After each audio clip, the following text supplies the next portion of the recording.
Good afternoon, everybody, and thank you very much for being back with us today, whether you're tuning in on the radio or on TV, and we thank the members of the press who are here. Sadly, the numbers today look a lot like yesterday's numbers. Since our last update, we have 1,187 new cases of COVID-19 in Louisiana for a total that we're reporting as of noon today of 6,424 cases. There are also 34 additional deaths reported in today's numbers, which makes a total of 273 deaths statewide. Right now we have 1,498 people hospitalized with COVID-19, which is a 23% hospitalization rate when you measure against the total number of cases in the state.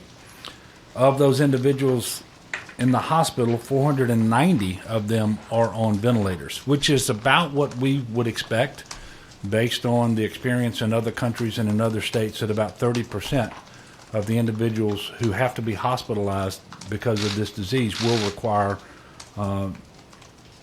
ventilators. We also know that today's numbers were informed by 6,809 test results that were reported in the last 24 hours. That is the largest number of tests that have been reported in any 24-hour period. We also know that of those 6,809 tests, 229 were at the state lab, 6,580 came from private labs. And so this suggests a little more of the same yesterday, where we indicated that we thought that there was a backlog that is starting to break free. Because these tests have been taken actually, 2, 3, 4, 5, 6, 7 days ago, whenever it was. The results were slow to come in, but it appears that they may be coming in now, and that's fueling both the numbers of cases and the number of deaths. On the number of deaths, one thing that I want to make clear, we are not representing that 34 people died in the last 24 hours. What we're saying is in the last 24 hours, the reports were made of 34 deaths, and those individuals could have died before that, and we were waiting on a test to come in. And then when that death was linked to COVID, it actually becomes part of that day's report, even though the death may have happened before. Either way, we know that we have 273 individuals who have been who died as a result of COVID-19 in Louisiana up to now. Obviously, we continue to work to surge our testing capacity and lab throughput, and we want to extend more testing into more parts of the state, especially rural Louisiana. But I can tell you that we are number 3 in the country per capita in the number of tests that have been administered. And I want to thank Dr. Alex Bu and all the folks at the Department of Health and Office of Public Health who've worked so hard to ramp up the testing. And we have a lot of other individuals out there and entities who are ramping up their testing as well, and really appreciate that, because the worst thing is not knowing. Even when what you know is not pleasant, it's still much better for decision making, resource allocation, and so forth, to have more knowledge about what's happening rather than less. Now, at the end of my presentation, Dr. Alex Bu, as always, is here to take specific questions about testing. I want to show you another graph that we have today as well. We showed you this one for the first time last week. This is data that comes from Johns Hopkins University. The calculations are by Dr. Gary Wagner of the University of Louisiana Lafayette. We showed you the trajectory Louisiana was on in terms of overall cases. We remain very much on that trajectory. It is concerning, and we just wanted to put that up there next to Spain and Italy, and then you can see what happens if we have more effective mitigation measures, social distancing, the stay home in order, so forth, that if people follow them, we should start to flatten out and look more like South Korea, which is that blue line right across the middle. Obviously, that is our goal, because we will have fewer people die as a result of COVID-19 if we practice better social distancing, if we have more compliance with the stay-at-home order, if everyone practices the personal hygiene that we've been talking about now for weeks. So the trajectory remains very concerning, although we do have just hints of good news coming out of the New Orleans and Jefferson Parish region, that those numbers are starting to flatten a little bit. And I say that because every day we get new data and we update the modeling and we update the actual numbers and what we're seeing. But nobody should rest easy or even begin to think that we've tackled this problem, because it is only going to get worse from here, and it's going to get worse in every single region of the state. I want to also show you now what is probably the most disturbing graph that I have seen. So the 5 parishes up there, and they're compared to counties in the other 49 states that are showing up in yellow, are Louisiana parishes. And these are the parishes and counties in the United States of America with the most COVID-19 deaths per 100,000 residents, starting with any parish or county that has at least 5 deaths. And you can see St. John the Baptist Parish popped onto the radar screen here, and I think the total number of deaths there is 12, which is a relatively small raw number, but for a parish its size, that is very troubling, and obviously that's a trend that we want to get a hold of just as soon as possible. It's no secret about Orleans Parish, where we have the number 2 parish or county in the country, but then you get down to Jefferson, St. Charles, and then Ascension Parish. So it shows that we have a lot of work to do across the state of Louisiana, not just in Orleans and Jefferson Parish.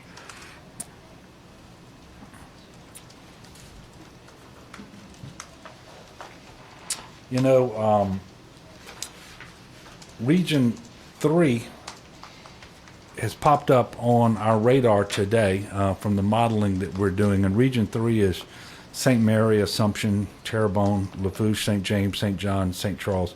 So it's basically the river parishes plus Terrebonne and Lafourche as having what we currently believe to be the highest growth rate in spread of COVID cases in the state.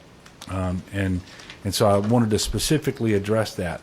And I want to encourage all the leaders, really all over the state of Louisiana, but I'm talking specifically now to Region 3, encourage those leaders, business leaders, political leaders, religious leaders, everybody to message as strongly as you possibly can communicate the need for social distancing, to follow the stay-at-home order, and so we can slow the spread. But this is all across the state of Louisiana. We still have 60 of 64 parishes.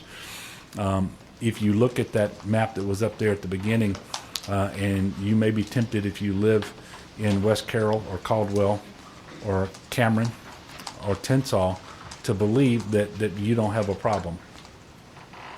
I can assure everybody out there the virus is in all 64 parishes. COVID-19, the disease, is in all 64 parishes. We just haven't gotten a positive test result in those 4 parishes yet. Speaking of a little bit of good news, we do have on the ground now the 150 ventilators that were approved from the Strategic National Stockpile that came in this morning. And as we speak, the Louisiana National Guards are delivering those per the allocation that LDH set in consultation with all of their regional folks. And that distribution should be complete within the next hour or so. So that's obviously some good news. The trouble we have is that when we exceed our capacity for ventilators, by the second day, it'll be in numbers that exceed the additional ventilators that we've been able to bring online. So we still have a lot of work to do there. So now, more than ever, we need the compliance of everyone with respect to the mitigation measures. We need that compliance to be at an all-time high. As Dr. Fauci said yesterday afternoon on the press conference that was held with the President and the Vice President and Dr. Deborah Birx, we just simply cannot let off the gas. And in that press conference, they talked about how the next 30 days are going to be critical, and how across the United States there are going to be an awful lot of people who die from COVID-19. And the unfortunate reality is that is the exact same situation we're facing here in Louisiana. We cannot let our foot off the gas either. We have to have better compliance with these mitigation measures over the next 30 days. And we can decide, we can control whether we're going to have fewer deaths or more. And I hope everyone takes that very, very seriously, because that's the simple fact of the matter. We need everybody participating in these mitigation measures. And I couldn't agree more with the messaging that came out of the White House yesterday at that press conference. And in fact, those are the things that I have been sharing with the people of Louisiana for many days now. This next 30 days will be critical. And we know that this public health emergency is very different than others that we've had to deal with in a lot of different ways. One of which is the number of individuals who suddenly went from employed to unemployed. The demand right now for unemployment claims being filed is unprecedented. There really isn't a benchmark that we can relate to. And this is true not just here in Louisiana, but across the country. Thus far, the Louisiana Workforce Commission has paid $20 million in claims for the first 3 days of this week.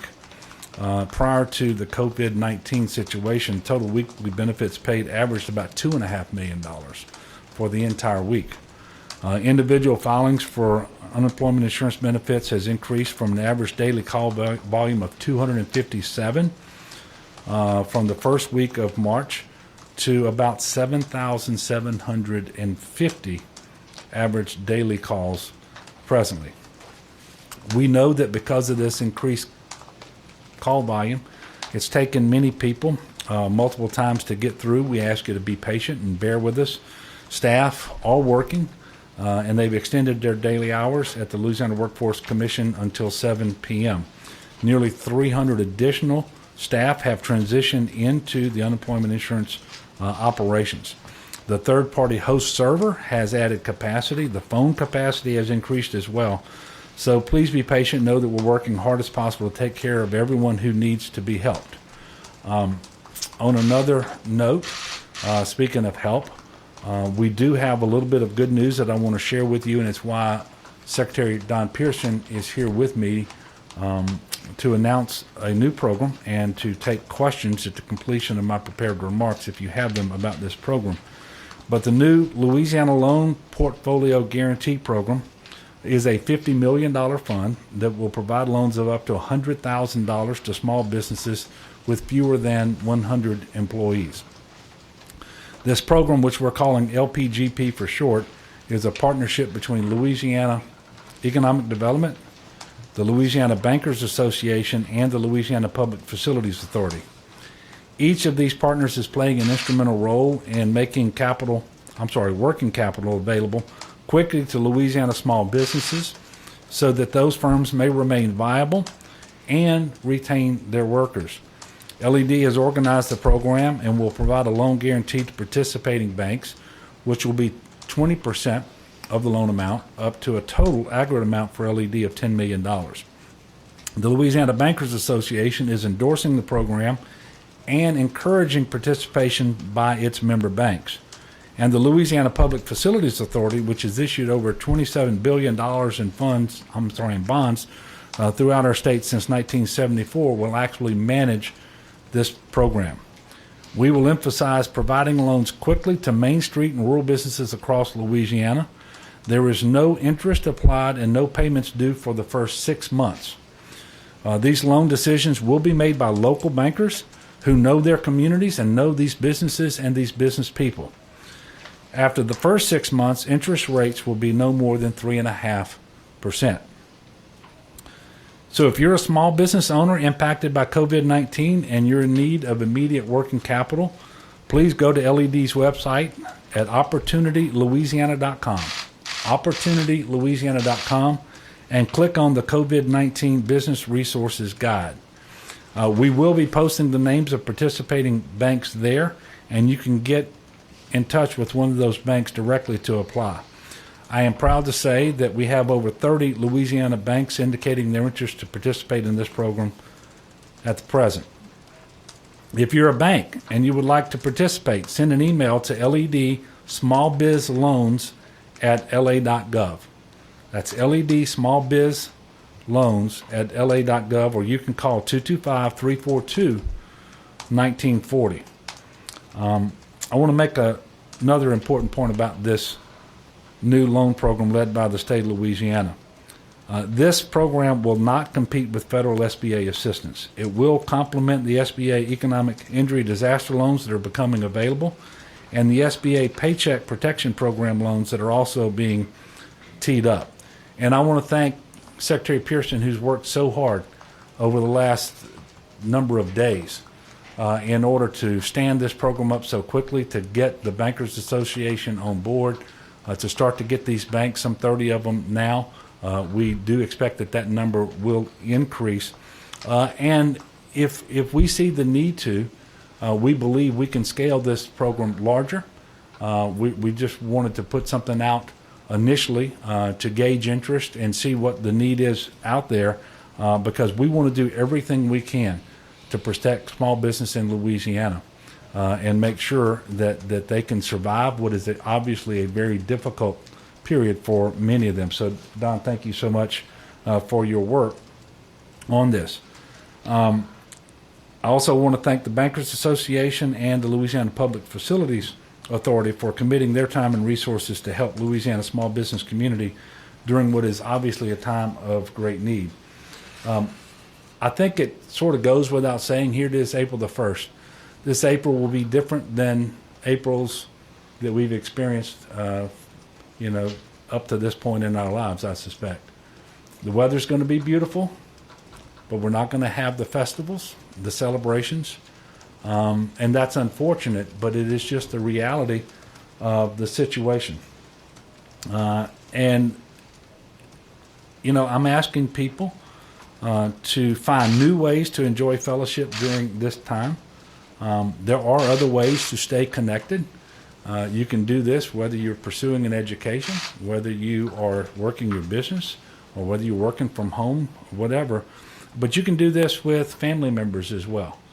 So do what you can to stay connected. Last night, I can tell you that I had my first Zoom experience. I had a call with all of my siblings and my mother, and we were able to visit for an hour. And there really is something special about being able to make the most out of what is a difficult situation and be able to express support for one another during the trying times, and to be able to communicate and find out if there's some things that people need that you can help them with. So as we enter this new month, I encourage all Louisianans to stay home, but stay connected. As I've said before, we're going to get through this. It's a matter of time, and I don't know exactly what that timeline looks like. But it's going to be difficult. It will get better. It's going to get worse before it gets better. But how much worse it gets really depends upon what we do. And by we, I mean each and every one of us. Every single Louisianan, every single American has a role to play. And we need to all comply with the mitigation measures that are in place. We need to make sure that we minimize contact and that we show our love for one another by staying away. It really is just that simple. Stay home, stop the spread, and save lives. So we're going to open it up for questions, and what I want to do is the first part of the questions will be restricted to the Louisiana Loan Portfolio Guarantee Program. While I've got Secretary Pearson here, if you've got questions about that particular program, won't you ask them now? And then when you're finished with those questions, we're going to dismiss him for two reasons. He needs to get back to work. Secondly, we can practice better social distancing with one less person up here at the podium. Go ahead. I have a question about that, just trying to figure out where the money for that program is coming from, what the funding is, and in terms of how quickly the loans can turn around. Sure, great questions. And under the governor's leadership, we've been able to stand this program up very quickly by repurposing some money that exists at LED. You might recall we have the Louisiana Economic Development Corporation, which does a loan guarantee program for companies that we work with, typically a brick and mortar project. What we've been done now is sort of made a pivot and put the focus on small businesses and repurposed some monies. Now, where we have a $10 million commitment to participate in this loan portfolio, there'll be a time period for the loans to be under the application period, the issuance, the 6 months forbearance, and so any demand on the loan guarantee fund would be quite some time down the road. And again, a portion of this portfolio should perform very well, partnering with the banks on an 80-20 loan guarantee positioning. Essentially, there's 80% of their private capital that's in the loan disbursement. So they're going to make loans that they feel confident about, and so the performance of this portfolio should be pretty good. But with that said, we are lowering the risk profile for these banks. We're providing a 1% participation fee and underwriting some of their costs in that regard. So we think that it's a win-win-win. It's a win for the consumer that gets a 3.5% loan fixed rate for up to 5 years. It's lowering the risk profile for the bank and accelerating their ability to deploy funding to our small businesses. That's the critical issue here. And certainly the state is playing this role in the guarantee position, so that's short of having to put the actual cash into an account.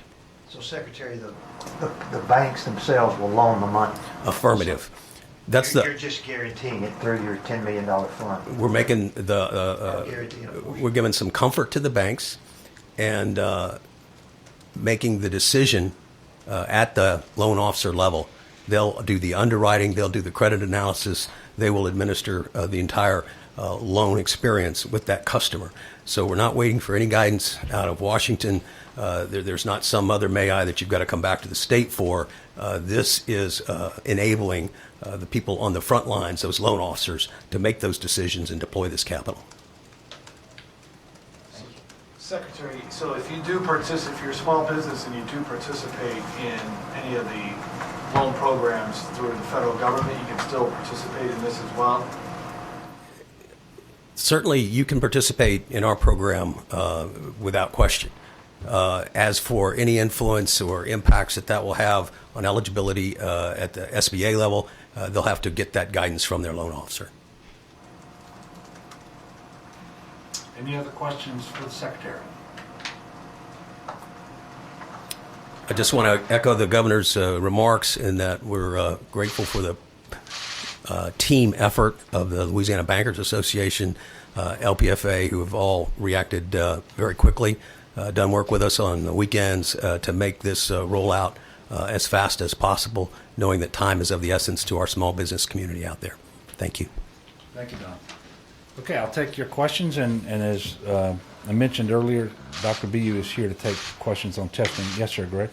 Governor, have you identified the next region where you will surge temporary beds, and what facility that will be? Yeah.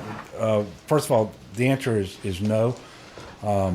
We are still looking at the modeling and trying to figure out where that next facility will go, and this will be a medical monitoring facility, a step-down facility, a hospital, if you will, that we will stand up like we're doing at the convention center in New Orleans in order to free up beds in the hospital sooner and more frequently than would otherwise be the case. It's a way to kind of help them be able to surge within the existing front of the hospitals by being able to take more COVID patients sooner. We will be identifying specific facilities by region over the next couple of days. We still have a little bit of time. We are working now to identify the staffing that we will need as we pull the trigger on these additional facilities that we're going to stand up. We're going to have a lot more information for you about this. They are coming, but there will be more. Yes, there are going to be more around the state. Probably not in every region of the state. The Department of Health is divided into 9 regions. I think we're going to see them where they need to be, but we don't think we need to have 9. And the more you have, the harder it is logistically to set up and to sustain, especially as it relates to staffing. But there will be several more stood up across the state over the coming couple of weeks. Yes, ma'am. Governor, can you talk about the continued search for ventilators and which companies you've spoken to, if there are any companies out there doing donations, and if you're personally getting involved in making some of those calls and reaching out to folks about that? Well, we are looking for ventilators, obviously, from the Strategic National Stockpile. We were successful in getting 150 of those. We know that the federal government has retained some number on hand, which I think to be in the 9,000 to 10,000 range, and those will be made available on a case-by-case basis later as different hotspots, I guess you could call them, get within 72 hours or so of exceeding their vent capacity. And then you'll be able to make additional requests, and if you can support that request with the kind of data that the folks at the White House Task Force and FEMA are looking for, then you've got a decent chance of getting an additional allocation from there. We are also looking for ventilators through the Department of Defense, which has some on hand, and they are working with FEMA, and so they're not at the stockpile, but the Department of Defense has some, and we're looking for some there. We have traditional vendors that we have ordered from, and I can tell you that one of those has delivered, I think, 292 to date over the last 3 weeks, and that's been very helpful. But I would remind you all that not every ventilator is the same. And so there's a certain type of ventilator that you would expect to see in an ICU room that is, the optimal ventilator to help with acute respiratory distress syndrome. Did I say that right? And so not all of the ventilators that we're able to source are of that caliber, but we know that a ventilator is better than no ventilator, which is why we're also out looking and inventorying at Tier 2 facilities ventilators that might be used for anesthesia purposes in a surgical center, other breathing devices. We're even looking for EMT type ventilators that you might see in an ambulance, for example. So we're doing all of that. The Department of Health is inventorying those and making decisions about allocating those, obviously primarily now to Region 1, which is the place in the state that I think we're showing that by April the 6th, according to today's numbers, and as you know, these change slightly a little bit every day, not much, but April the 6th is when we believe that we will exceed the vent capacity in the Orleans-Jefferson Parish region. That is Region 1. So this is a never-ending process. I had a call with the National Governors Association. Almost all the nation's governors were on that call, and the ventilator issue just came up over and over and over again. This is very difficult because if our projections are right based on modeling, we are going to have people present to the hospital. Those people, about a third of them are going to need ventilators, and at some point we won't have ventilators for them. And as a result, we expect now that people will die because they will not be able to receive the care that they need. And we are trying everything we can to increase the ventilators, but, and I'll never miss an opportunity to tell you this underscores the need to slow the spread. Because to the degree that we slow the spread, there are fewer people going to the hospital at any given time, and fewer people who are in the hospital are going to need ventilators and so forth. And so I'm encouraging everybody to do what they can do. Rest assured, we're doing everything that we can do to surge in medical capacity.